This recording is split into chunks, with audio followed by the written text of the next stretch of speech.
السلام عليكم، مرحبا بكم اليوم مع شهوات ام اكرم. الوصفه ديال اليوم بعيده على الطياب، ولكن واحد الوصفه اللي هي صحيه وزوينه بزاف، غتفيدنا وتفيد وليداتنا في هذا البرد. هاد الوصفه كدار من الشريحه ومن الزعتر ومن الثومه ومن زيت الزيتون. هاد الوصفه صحيه وكتصلح لمن كتصلح الكحه. الا تبعتوا معايا الوصفه وفهمتوا، وهاد الوصفه كانوا يديروها الامهات ديالنا شحال هادي كانت، يعني كان دواء قليل، يعني كانوا كيديبانيو وليداتهم، ولكن هما كانوا كيديروها بواحد الطريقه، يعني الزيت مع الشريحه، ما كانوش يزيدوا شي حوايج اخرين. انا اليوم باش كنصاوبوا هذه الوصفه وتكون زوينه وتبقى لنا مده طويله. هذه الوصفه كنحضروها وتبقى لنا مده طويله. كتابعوا معايا المقادير. وهذه الوصفه باش ناكدوا عليها، يعني راه ماشي دواء كداوينا صافي كنبراو، يعني كتعاوننا في الكحه، ما غاديش نبقاو نكحوا ولا لينا لا لوليداتنا، وزوينه في هذا البرد. تبعوا معايا المقادير وطريقه التحضير، وبسم الله نبداو على بركه الله.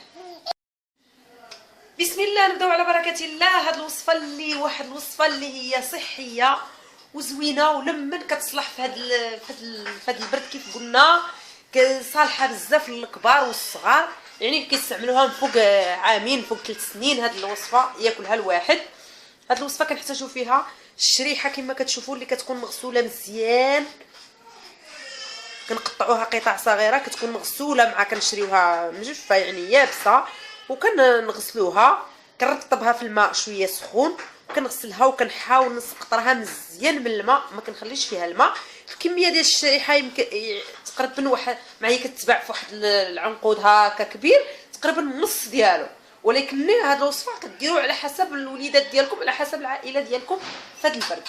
يعني كتصلح هاد الوصفه الكحه اللي كتكون عندنا شويه ناشفه، كتصلح لينا، يعني ماشي كداوي ولكن كتعاون. زعما الواحد ملي كتكون شاده بالليل ولا شاده الوليدات ديالو يقدر يستعملها. وعندي هنا واحد الراس ديال الثومه، والثومه ديك الحمراء انا هنا غير محيت سلقتها بالقشره ديالها، القشره ديالها ابيضات. كنقبضوا راس، يعني واحد هكا راس ديال الثومه، وكنديروه في واحد الكاسرونه ولا نفوروها، ولا يعني على حسب الموجود عندكم، حتى كطيب لنا بهذا الشكل بالقشره ديالها. تقريبا واحد 10 ديال الدروس، يعني شحال ما كان عندنا. كنقبضوا وكنقيوها هكا حتى كطيب لنا هكا كما كتشوفوا راه كطيب. وعندي الكميه ديال الزيت، عندي واحد الكاس ونص ديال الزيت اللي كتكون في واحد القرعه اللي كتكون كتسد مزيان، راه موجودين دابا في الاسواق، وكيكونوا هاد القرعه نكونوا مغليينها في الماء من قبل باش تكون معقمه اكثر.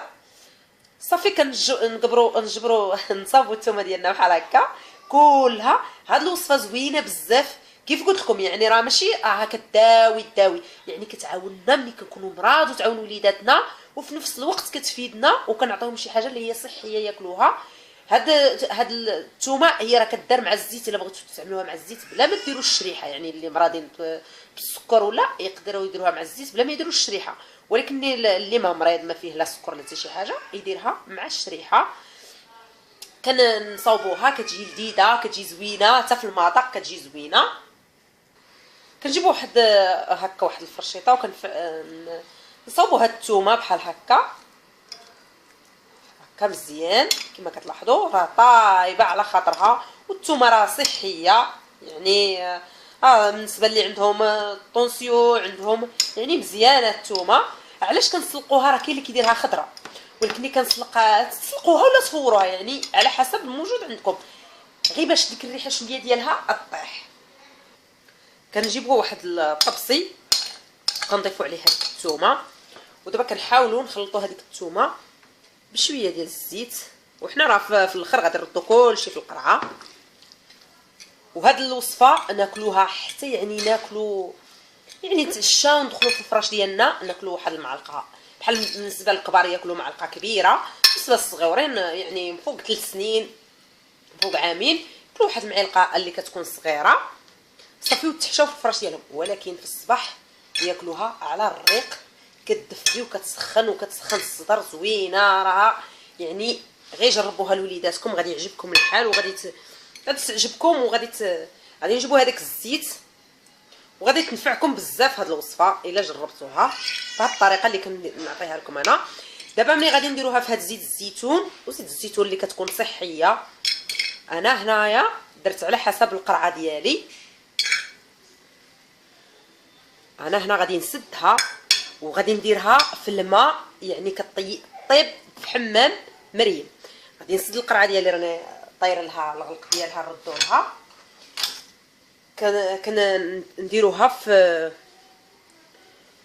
حمام مريم تقريبا، كنخليوها واحد النص ديال الساعه. صافي دابا كيف ملي كنديروها في القرعه كنحاولوا نغلطوها بحال هكا.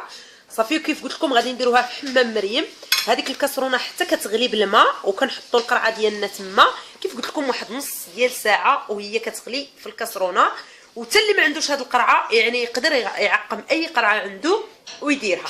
دابا غادي نديروها طيب ونتلاقاو ان شاء الله ونكملوا هاد الوصفه ديالنا.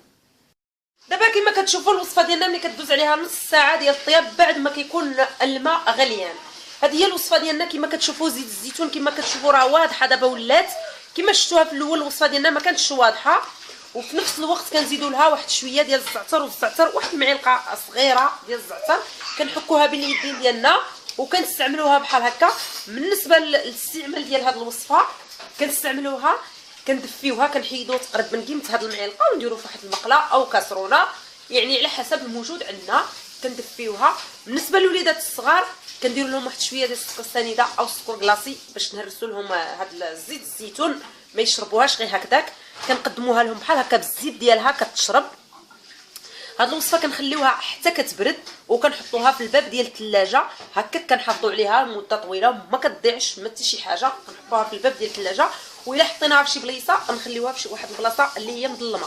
كما كتشوفوا القرعه انا خاصه القرعه اللي عندها هاد الجلده اللي كتغلق، يعني تكون هكا بحال هاد القراعي اللي كيكونوا بحال هاد الشكل. والا ما كانش عندنا بحال هاد الشكل نغلقوا القرعه ديالنا بالسلوفان مزيان ما يدخل لناش ليها النفس، ونحطوها في الباب ديال الثلاجه ديالنا ملي كتبرد. منين نبغيو نخوضوها لينا ولا لوليداتنا، يعني بالنسبه لينا حنا نقدروا ناخذوها الشريحه مع الزيت يعني عادي، ولكن للوليدات ديالنا نديروا السكر كيف قلنا.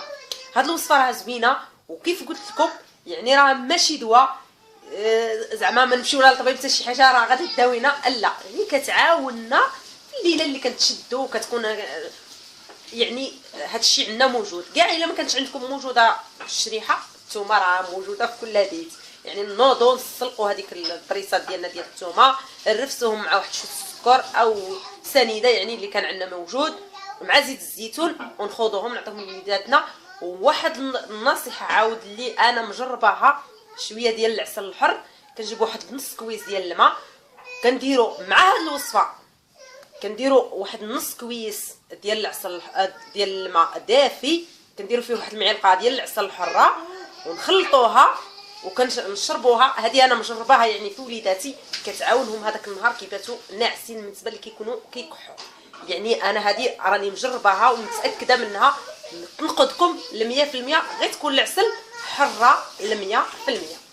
هذه هي الوصفه ديالنا ديال اليوم، نتمنى تجربوها وتردوا عليا الخبر وتردوا عليا في التعليقات ديالكم كيعجبني الحال منين تجربوا الحاجه وتقولوها لي، تقولوا لي راها نجحت لنا. طبعا نتمنى انا كنعطيكم شي حويجات اللي هما من قلبي وزوينين وصحيين.